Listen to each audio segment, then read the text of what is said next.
Bismillah, Assalamualaikum warahmatullahi wabarakatuh. Sabahul khair, kaifa halukum? La'allakum fi khair. Bertemu lagi dengan Bu Friska dalam pelajaran Bahasa Indonesia.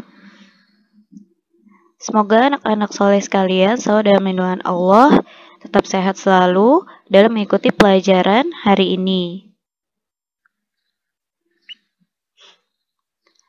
Dalam pertemuan kali ini, kita akan melanjutkan ke tema 3, benda-benda di sekitarku. Kalian bisa melihat di buku paket Bahasa Indonesia di halaman 28.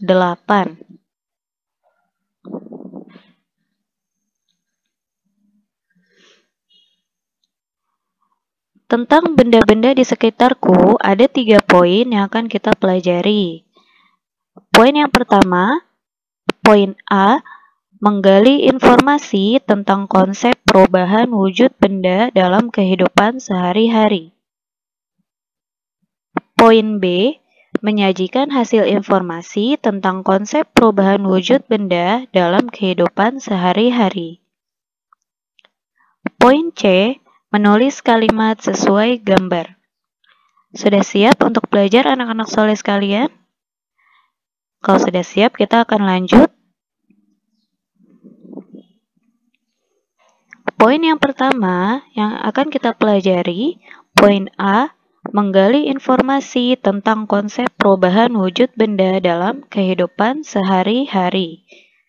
Kalian bisa melihat di buku paket Bahasa Indonesia kalian di halaman 29.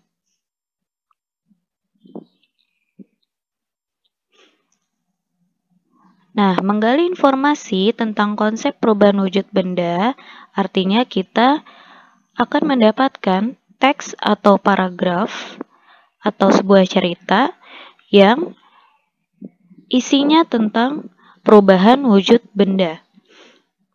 Nah, kalian bisa melihat di buku paket kalian, contohnya ada di halaman 28 dan 29. Di situ ada contoh-contoh teks ataupun paragraf tentang perubahan wujud benda. Perubahan wujud benda itu apa sih? Perubahan wujud benda itu contohnya, misalkan mencair. Mencair itu contohnya dari es batu menjadi air, itu disebut perubahan wujud benda yang mencair. Atau contohnya misalkan air menjadi es batu, berarti itu perubahan wujud bendanya namanya adalah membeku. Nah, di sini di pelajaran Bahasa Indonesia kita akan menggali informasi. Untuk menggali informasi, kita harus tahu apa itu ide pokok. Nah, di sini sudah Bu Guru kasih poinnya. Ide pokok adalah topik atau inti informasi dari suatu paragraf atau teks. Ide pokok cerita berisi informasi penting dari suatu cerita. Jadi, untuk menggali informasi, kita harus tahu apa ide pokok dari suatu teks atau suatu cerita yang kita baca. Kalian lihat, ide pokok dapat ditentukan dari kalimat utama suatu paragraf. Ide pokok dalam suatu cerita biasanya terdapat di bagian awal atau bagian akhir paragraf. Ide pokok disebut juga gagasan utama, gagasan pokok, pokok pikiran atau pikiran utama. Poin-poin tentang ide pokok harus kalian ingat dari sini ya. Sekarang kita lanjut. Bacalah teks berikut. Nah, di sini ada contoh teks dan kita akan mencari apa ide pokok dari teks tersebut. Nah, di sini Bu Guru mengambil contohnya dari halaman 29 di buku paket. Ada suatu teks, kita baca terlebih dahulu. Mita berlari ketakutan mencari ibunya. Ia sangat terkejut mendengar suara nyaring dari teko air di dapur. Selain itu, muncul kepulan asap dari teko. Tutup teko itu pun tampak bergerak-gerak dan membuat Mita semakin ketakutan. Mita berteriak mencari ibunya. Nah, setelah membaca teks, dari teks ini kita cari mana ide pokoknya. Ya, dari teks ini mana yang merupakan ide pokoknya. Sekarang kalian lihat. Nah, ide pokok dari teks ini adalah yang sudah Bu Guru kasih kotak. Nah, ide pokoknya adalah Mita berlari ketakutan mencari ibunya. Jadi, pokok utama pembahasan dari teks Mita ini, ide pokoknya adalah yang dari kalimat pertama, Mita berlari ketakutan mencari ibunya. Contohnya seperti itu, kalau kita disuruh mencari ide pokok dari suatu teks atau suatu paragraf. Semoga kalian paham ya. Sekarang kita lanjut. Poin B, menyajikan hasil informasi tentang konsep perubahan wujud benda dalam kehidupan sehari-hari. Dari menggali informasi, sekarang kita lanjut ke menyajikan hasil informasi. Kalian bisa melihat di buku paket halaman 32.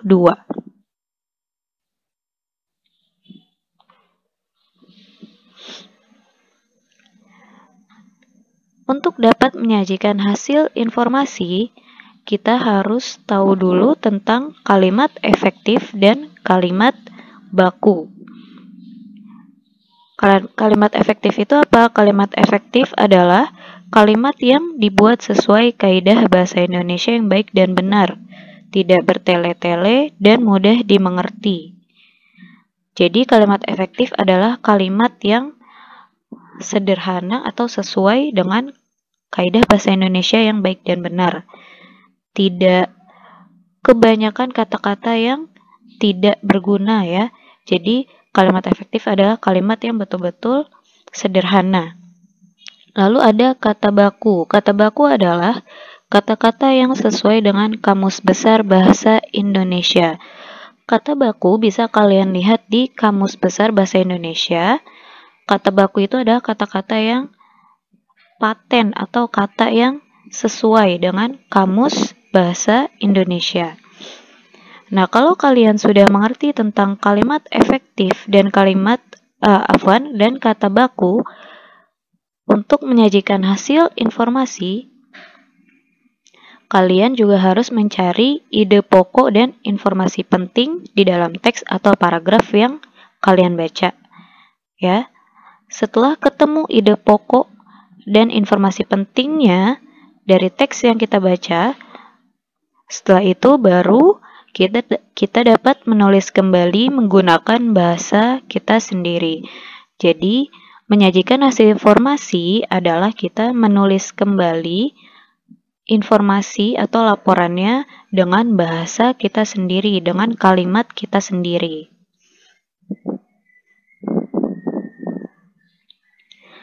Sekarang poin C, menulis kalimat sesuai gambar. Kalian bisa melihat di buku halaman 35.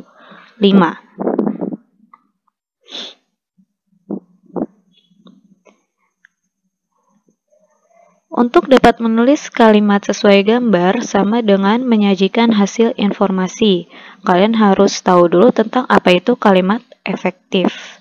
Kalimat efektif itu apa tadi? Kalimat efektif adalah kalimat yang sesuai dengan kaidah bahasa Indonesia yang baik dan benar, tidak bertele-tele dan mudah dipahami. Kalimat efektif terdiri dari subjek dan predikat. Subjek itu apa? Subjek adalah pelaku kegiatan. Jadi dalam suatu teks atau kalian ingin membuat suatu kalimat, kalian harus tentukan siapa subjeknya atau pelaku kegiatannya. Predikat adalah kata kerja atau kata sifat. Kata kerja berarti apa yang dilakukan oleh si subjek. Ya, jadi untuk menulis kalimat sesuai gambar, kalian harus menggunakan kalimat efektif yang terdiri dari subjek dan predikat. Sekarang perhatikan gambar berikut. Ini juga contohnya ada di halaman 35. Nah, di situ ada gambar apa? Di situ ada gambar rantai. Rantai yang berkarat. Ya. Nah, dari rantai berkarat ini, dari gambar ini, kita bisa menulis informasinya menggunakan kalimat kita sendiri. Tapi informasinya tentang perubahan wujud benda. Ya. Di sini kan ada gambar rantai berkarat. Berarti kita bisa menulis informasinya, perkaratan merupakan perubahan benda-benda logam besi atau seng yang semua keras menjadi rapuh. Logam besi dapat mengalami perkaratan apabila terkena air atau uap air dan dibiarkan dalam waktu lama. Perkaratan ini menyebabkan warna besi berubah dan menjadi rapuh. Jadi, karena kita belajar tentang perubahan wujud benda, makanya dari gambar yang disediakan, kita menulis informasinya tentang perubahan wujud bendanya. Contohnya seperti itu ya. Semoga bisa anak-anak pahami. Taib, syukron, barakallahu fikum. Sampai situ dulu pertemuan kita hari ini ya. Selamat belajar dan semoga kalian bisa memahami tentang konsep perubahan wujud benda dari tema 3 benda-benda di sekitar kita. Ya, kalau kalian masih kurang paham, kalian bisa membaca sendiri dari halaman 27 sampai halaman 35 di buku paket Bahasa Indonesia.